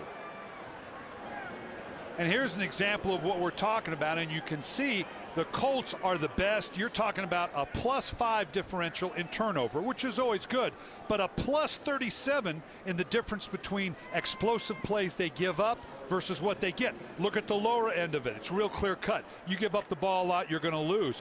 But it's all means big plays, either turnovers or explosive plays, or change of field position and points. You combine the two, that's where you follow the good teams. And it should be noted, we're just not showing you the top 3, and then all of a sudden, leads you into believing this thing's pretty accurate. What at last check, 10 of the top 11 teams in Fox Talks are on their way to the playoffs. Brian, the interesting thing is about the Steelers, and just continuing on with Fox Talks for a minute, I mentioned 10 of the top 11 teams are already qualified for the playoffs.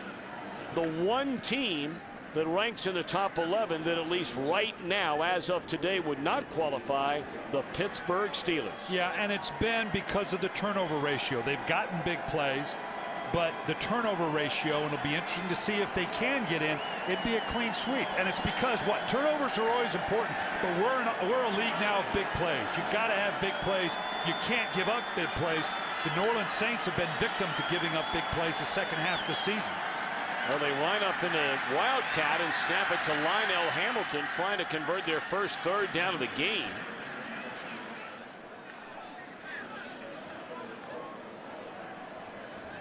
We'll have to see where they spot the ball. It appears to be right where they needed to get. Nope, going to be short. About a yard. They're going to go for it. Why not? There again, you want to sustain a drive. You really don't want to put, we talked about the guys got stunted the most were defensively for New Orleans. The more I can leave that defense off the field now to finish the game, the better off we're going to be if I'm Sean Payton and the New Orleans Saints.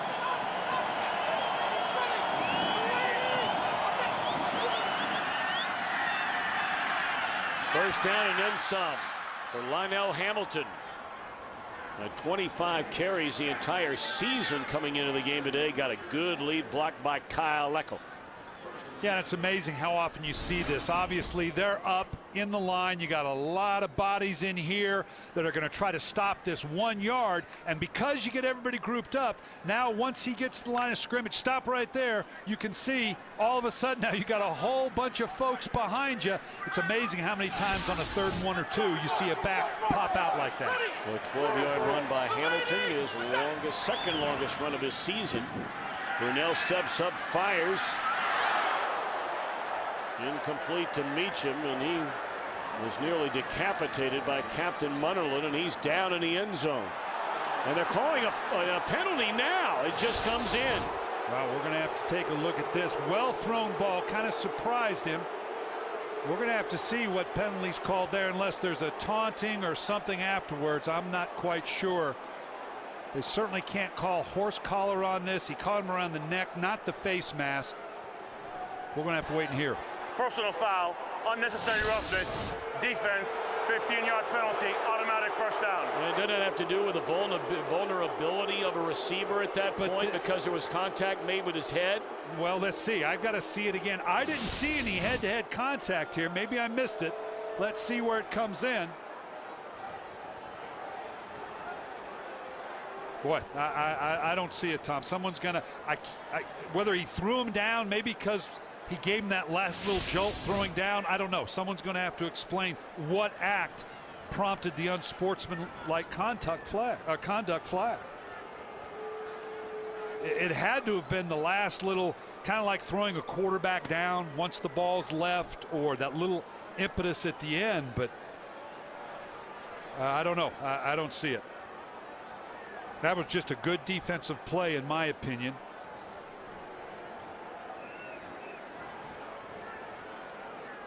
You know, with regards to Robert Meacham, the organization has some interesting decisions to make. This is a first-round draft choice. Good to see him jump up here. That's frankly underachieved a bit based on where he was drafted. Has had a good year. Has been a big part of what they've done. But you've got a lot of assets, and you got to decide where you're going to put your money. Do you put the money in keeping a Robert Meacham? You drafted him high. You've spent money to identify, procure, and develop. But then there's plays like that, and we saw earlier some of the inconsistency. What do you pay to hold on to a former first-round draft choice like this?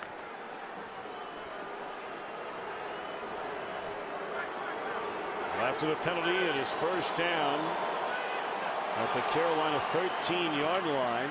They give it to Bell, and he picks up 2 to the 11.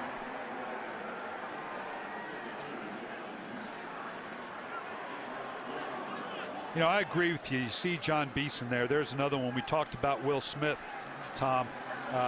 We've had Carolina a couple times. If there's another player that deserved Pro Bowl recognition, in my opinion, it would have been John Beeson. I think he's had a heck of a year. He's had an unheralded career and maybe underappreciated.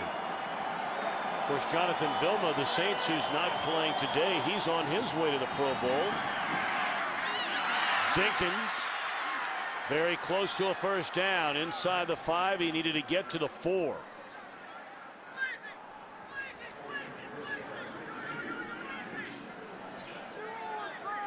Well, the one thing about this Carolina defense as this season goes on, and certainly well aware that they're out of the playoff race. They were eliminated very early in December.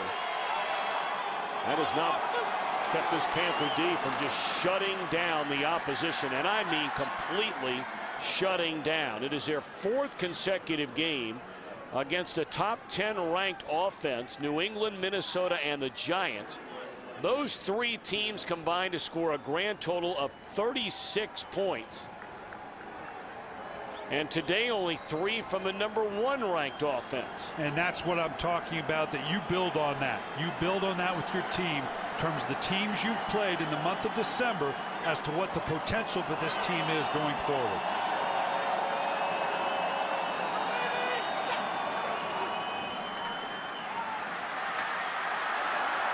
Hamilton knocking on the gate of the end zone. It didn't appear as though the ball ever crossed. His feet got into the end zone. Great hit by Anderson. Talk about not giving up on a play. Don't concede anything. I want you to watch this hit as he comes right to the goal line to finish it off. And then they snap it, and Hamilton takes it into the end zone, a touchdown.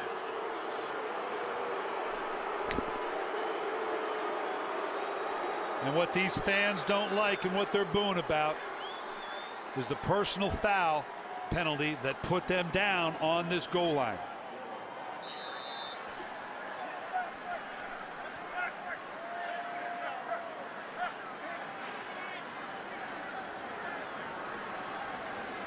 Well, the point after now by Garrett Hartley. First touchdown of the game for the Saints. 23-10 our score.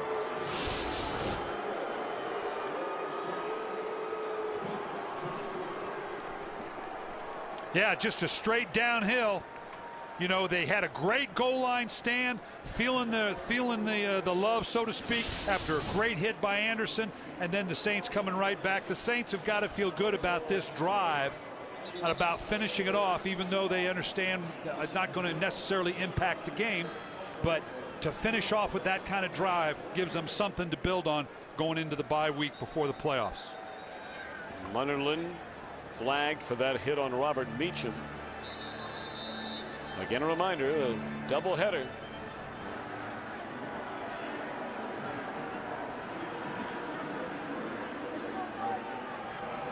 And again, a reminder that the Eagles can nail down the #2 seed in the NFC playoffs with a win.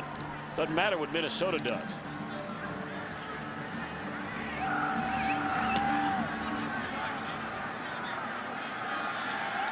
Goodson will take a knee.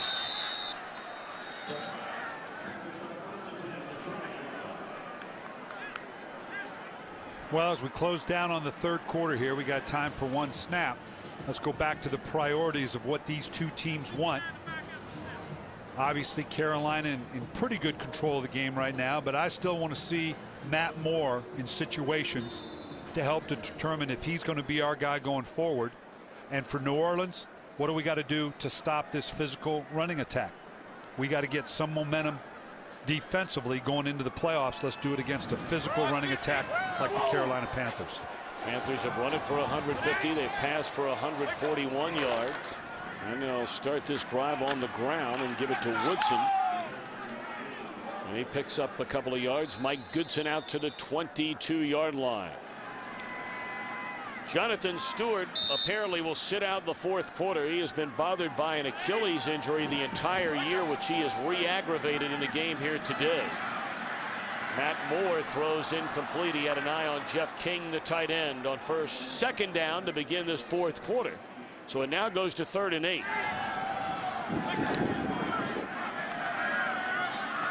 3rd and 8. Catch made, but short of the first down is Muhsin Muhammad. But a half yard short.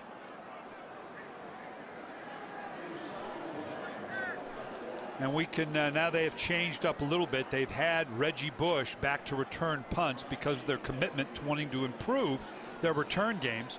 But now they've changed up, obviously, and have put Devery Henderson back to return punts. I'm guessing that Reggie Bush is done for the day, at least as a punt returner.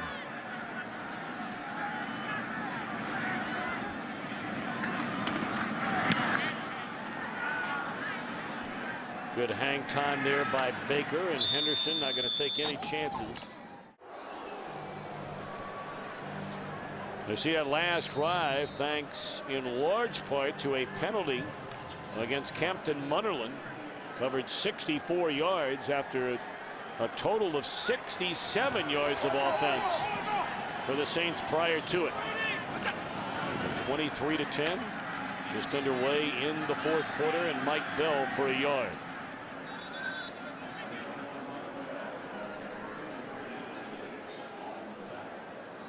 Something to gnaw on the Saints should they lose this game, and they're down 23-10. No team has ever lost the final 3 games of the regular season and then gone on to reach the Super Bowl. Now, you know, some might say, well, how are you going to include the Saints with that group, knowing they're sitting so many of their regular players here today? It's just a fact. Not saying that it'll continue. Slightly overthrown to the speedster Meacham. Well, Sean Payton's response to that, he's actually one that brought it up and recognizes, says, you know, there's a lot of things you could put on a list that the Saints haven't done after this, that, or the other. So this is one of many things. They've never been to a Super Bowl. Right. So there's a lot of different reasons you can point to if you want to. They made an organizational decision to approach this game this way. They pointed back to the 2006 season where they said they kind of did the same thing and had some success, ended up going to the NFC Championship game. But Drew Brees started that last game that year against these Carolina Panthers.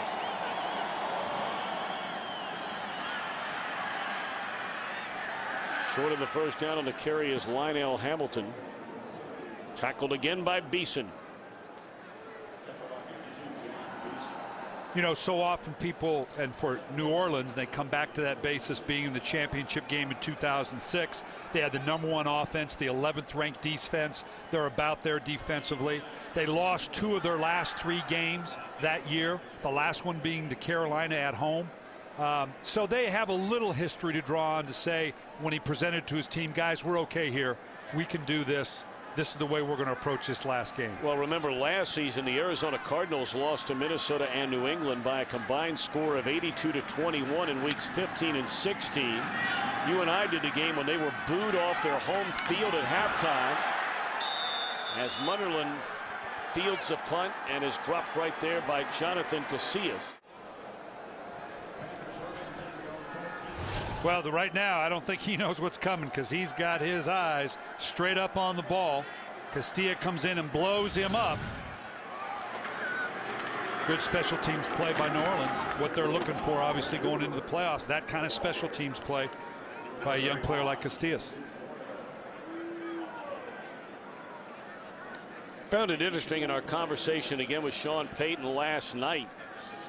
Talked about how many of his starting players are going to be on special teams when the playoffs begin. Well, the 3 things, what we say, your word, or need to address in the playoffs. He talked about the quality of quarterbacks we've already addressed, the quality of defensive ends, and that special teams are going to be the difference. This is Hoover out of the Wildcat formation. We got to come up with a different name with that. If Brad Hoover is your Wildcat guy, maybe Elephant or Rhino team, or but it ain't no Wildcat with Brad. He's smiling right now going, I don't know who designed this one, but I'm the last man standing, so I'll go ahead and take the snap. Oh boy. Well, you better come up with something. Yeah, we'll give it a Rhino's not bad. It got to be a Rhino team. Yeah, anything that the pregnant Wildcat. Hoover out to the 20. I think Brad Hoover's been called a lot of things.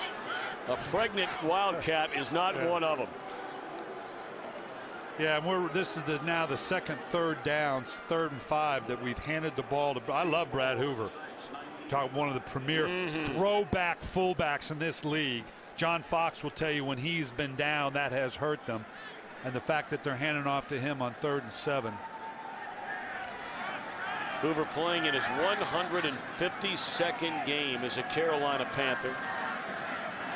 A non-drafted free agent 10 seasons ago out of Western Carolina.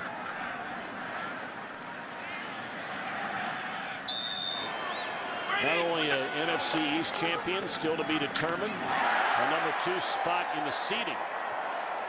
There's a big hit by Niall Diggs on Mike Bell. Again, just an example of a linebacker. The transition from recognition to action. The good linebackers can do it. That was instantaneous. Blew through the gap. Blew up the running back.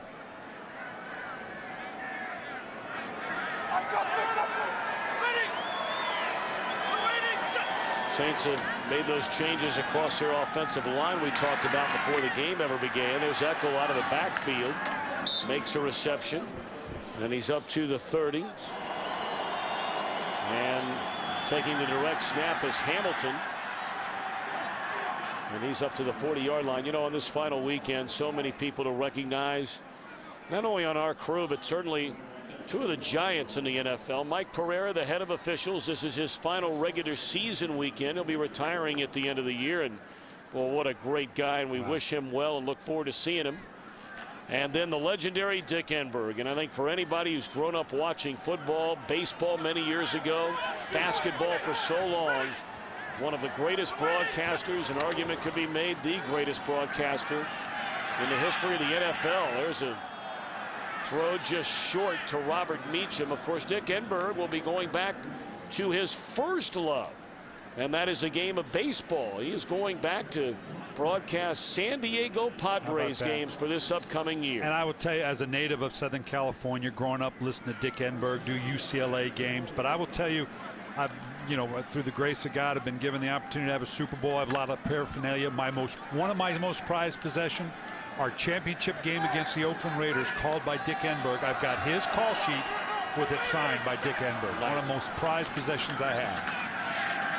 And not only a great broadcaster, one of the all-time great gentlemen. Absolutely. Congratulations to him, and we wish both of them the very best, and Godspeed ahead with good health as well. Mike Pereira came in to his position the same year I became the head coach of the Baltimore Ravens, and Mike Pereira has done an incredible job bringing a certain level of focus and cleaning up some of the rules to make it a better game and an easier game for his officials to officiate in a clean, efficient way.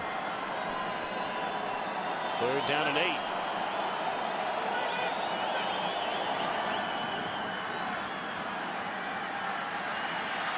Burnell looking around and now throws it away. Had a lot of time back there, but couldn't find an open receiver. Then took a hit from Everett Brown, and the Saints will punt it. I got to tell you, when I was looking at that clip of the Cowboy Philadelphia Eagle game getting ready, and the way that in the Cowboy Stadium now you go through the fans there to get onto the field. Yep. That's never going to happen in Philadelphia. Let me tell you something. They try to build a stadium like that in Philadelphia, you'll never make it back to the locker room after the game, I promise you. How about Jimmy Johnson in that pregame show? Oh, baby, that set the tone, didn't it? Sure did. That was great stuff. Great stories there by Jimmy Johnson about back and forth with Buddy Ryan. I don't think they're on each other's Christmas card list. No. 23-10 with 7:29 left to play. We made reference to guys going to the Pro Bowl, and perhaps some of you saw the entire list. If not, we'll give you a chance to take a look at not only who made it, but who is starting in the Pro Bowl. Of course, the Pro Bowl this year will be played a week before the Super Bowl, not at the end of the year. Yeah, it's going to be interesting to see how that plays out.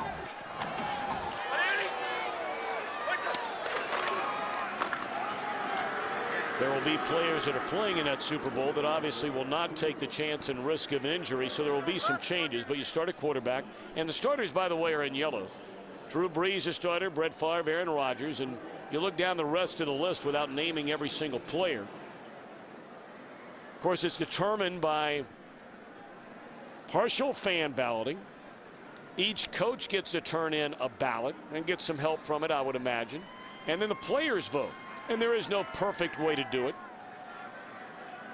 I've always wondered, though, how in the world you ask a head coach, or you ask players, or you ask help from assistant coaches.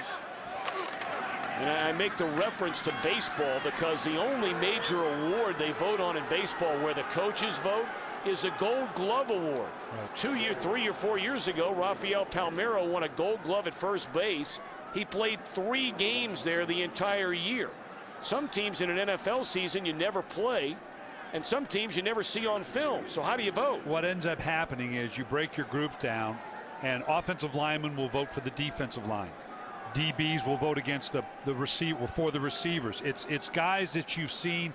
To a degree, it's a popularity, it's rep, and then the head coach's ballot obviously is going to be heavily influenced by the assistant coaches that know the individual players. Talked earlier about the defense and how Will Smith of the Saints is not going to the Pro Bowl. Completion for a 1-yard loss to Dwayne Jarrett. Jared Allen, Julius Peppers, Trent Cole all going as defensive ends. And like we said, you can't argue with any of these. No. It's not that these players aren't worthy, but when we bring up a guy like Beeson or Will Smith, it shows you the dilemma, because clearly those guys played at a level and could very likely play because alternates and backups typically can get in, particularly this year when so many who are playing, 2 teams are eliminated, obviously, 2 Super Bowl teams. Fair catch again by Devery Henderson, so 5:16 to play. And Carolina leading 23-10 there. You get a look at the defense, and Darren Sharper, who did not play today, but certainly deserving of an appearance in the Pro Bowl, and for Darren Sharper, it'll be his 5th. Charles Woodson, Defensive Player of the Year, my vote for that, and then obviously the specialists here. Nice to see Heath Farwell make it all the way back from Minnesota, a young man who blew out his knee a couple of years ago on the first play of a preseason game, and has become the best special teams player in the NFC.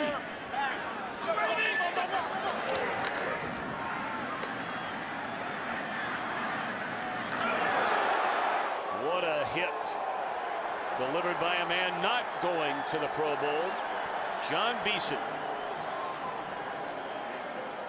Yeah, we had talk about the transition from recognition to action, and John Beeson put that in the dictionary when you talk about it. Seeing what you hit, shoulders downhill. Excellent play by the non-Pro Bowler that probably deserves to go, and might very well end up going in some form or fashion. It'll be interesting to see, because again, you're eliminating 2 full teams, 2 pretty good teams, because obviously no one playing in the Super Bowl is going to go to the Pro Bowl. Screen set up to Hamilton. Hamilton's had a good game here, and he's very close to a first down to the 49-yard line. Over in the AFC, how about that trio of quarterbacks? Wow, pretty good group. Certainly some controversy at the running back position. You knew Chris Johnson should have gone. Much has been made about Cedric Benson of the Bengals not going. That's been written in some circles. But I mean, Jones, Drew, Rice, excellent years. And total yards from scrimmage is, I think, what made the difference for those 2 young men. Both have been big for their teams, particularly Ray Rice coming out of the backfield. I believe he leads the Ravens in receptions. Catch made by Henderson inside the 35 to the 32-yard line.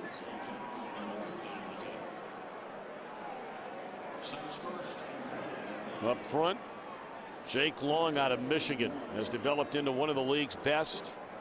Mangold at center.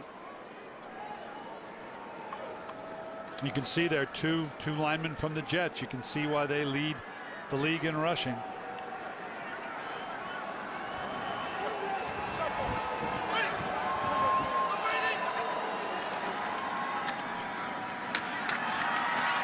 Mike Bell very close to another first down, maybe about a half-yard short. Take a look at the Pro Bowlers from the AFC. Dwight Freeney once again will be there along with his teammate.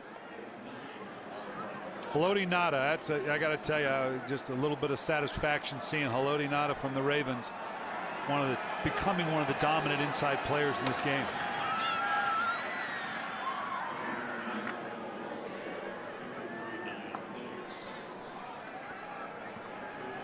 So congratulations to all those who are headed to the Pro Bowl.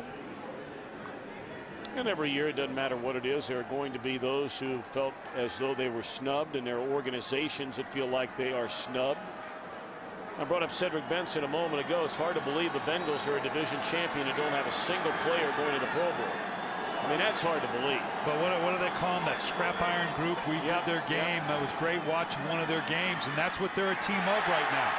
They take on the personality. It says, we got a bunch of guys that really nobody wanted, and that's the personality they want to play to. We'll run down the final starters. Darrelle Revis. Been a little back and forth with him and Chad Ochocinco going to that enormous game tonight. I mean, I can't remember a primetime game, the final game of a regular season, having a whole lot more on the line than that one. There you get a look at the Pro Bowl special teams players. But, of course, the Jets have to win. They are the home team tonight. They have to win to get in the playoffs. And Marvin Lewis, the head coach of the Bengals, along with Carson Palmer, their quarterback, they have said we're playing everybody and we're playing to win. And a part of that, and I'm not going to overplay it, but I had both Marvin Lewis and Rex Ryan on my staff, and very good friends. But Marvin passed up Rex as his defensive coordinator when he went to Cincinnati. And I'm sure Rex is going to look forward to say, you know what, maybe you should have rethought about that when you went to become the head coach of the Cincinnati Bengals. So a lot of drama. Oh, how about that? Intercepted at the 23-yard line by Julius Peppers. That is his second interception of the year. The other he intercepted for a touchdown against Arizona. Talk about the athleticism of a big man like Julius Peppers. This is just going to be a little screen pass. Obviously, it's recognition. He sees the lineman release, and then Julius Peppers having the athleticism, the hands, the recognition to pull up with the interception here. Phenomenal athlete. Just reaching out with one hand to tip it up to himself. Phenomenal athlete for that size. Of course, Julius, a Tar Heel born and bred. Grew up in the state, played not only football but basketball for the powerful Tar Heels of North Carolina. And has spent his entire career at the NFL level in his home state. The question is, will he be here next year? There are a number of ways that he could be here. There are a number of ways that he wouldn't be here. He has a one-year contract. Would they sign him to a one-year deal or a long-term contract? Would they franchise tag him as they did last year and then be forced to pay him perhaps up to $20 million a year? Or do you trade him or let him leave as a free agent? Ron Meeks coming over to congratulate Julius Peppers a moment ago. Peppers' his second interception of the year. And Carolina in command. Under 2 minutes to go. All right. You're paying Julius Peppers roughly $1 million a year. And I don't mean to drag money into it, but it will be a part of the equation. If you ran the Panthers, what would you do with Julius Peppers? Well, you can't have enough of these types of players. You pay the man. The concern has to be, and this was always my question, what does it cost me? Not as dollars and cents, because quite frankly, it wasn't my money. But it has to be, okay, if I keep player A, do I lose player B, C, D, and E? That becomes the question. And at some point, the accumulative number of players you might have to lose to get that. We lost Adalius Thomas because we knew we were going to keep Terrell Suggs. Sometimes you have to make those difficult choices. Interesting.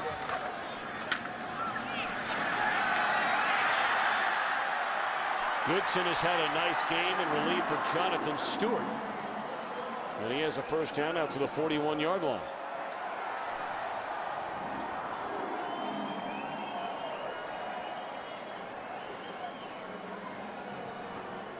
And again, just to stick in your hip pocket.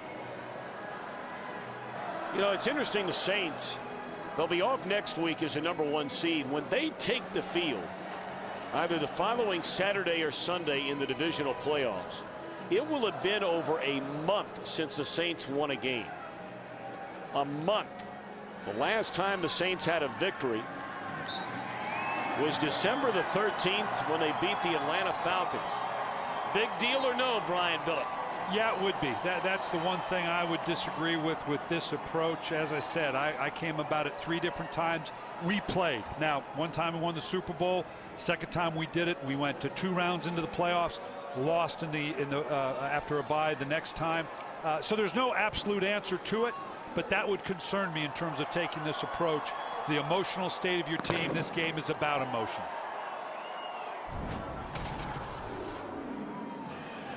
23-10.